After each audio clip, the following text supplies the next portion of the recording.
Il-Gvern, l-Università ta' Malta u l-Kamra tal-Kummerċ nidew skema ta' fondi għal riċerka ta' studenti fil-post-dottorat li sissaħħaħ u tinċentiva riċerka fl-Università kollaborazzjoni ma' operaturi ekonomiċi differenti. Din l-iskema tkompli ssaħħaħ il-kollaborazzjoni bejn l-akkademja u s-settur privat għat-tixrid tal-arfin fil-waqt li jinħolqu opportunitajiet akbar ta' riċerka l-istudenti li jixtiequ jkomplu l-istudji tagħhom f'pajjiżna stess. Il-Ministru għar-Riċerka u l-Innovazzjoni Owen Bonnici spjega kif dan kien pass importanti għal ekosistema robusta ta' riċerka u innovazzjoni f'pajjiżna li jitri il-qudiem għal ġid tal-poplu kollu. Waħda mill-affarijiet li talbuna kemm in-negozjanti, il-kummerċanti ta' pajjiżna u wkoll l-akkademiċi hija li jkun hemm skema apposta li tinċentiva riċerkaturi ta' eċċellenza fil-livell ta' postdoc li jagħmlu proġetti flimkien mad-dinja tal-kummerċ biex bekk joħolqu soluzzjonijiet li jekk jirnexxu joħolqu ġid ġdid u opportunitajiet ġodda ta' xogħol f'pajjiżna.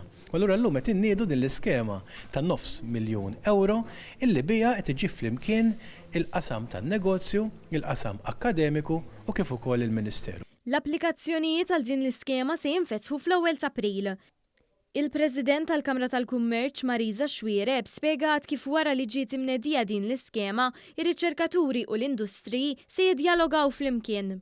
Aħna għandna ħafna membri tagħna li joperaw fl-industrija, se ninformawhom f'din l-iskema u anke nippruvaw norganizzaw xi attivitajiet flimkien mal-Università biex ikun jista' jsir skambju ta' idejat.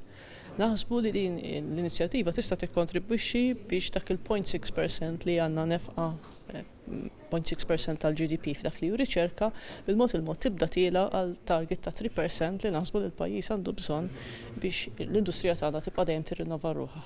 Il-Pro-Rettura Riċerka u Trasferiment tal-Arfin tal-Università ta' Malta, il-Professur Simon Fabri, tenna li l-proġett bħal dan ta' opportunitajiet ġodda għal dawk l-istudenti li ridu jkomplu l-istudju tagħhom.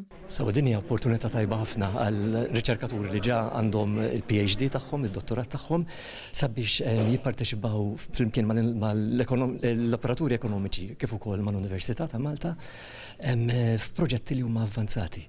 Bekk il-karriera ta' riċerkaturi tagħhom tkompli tikber.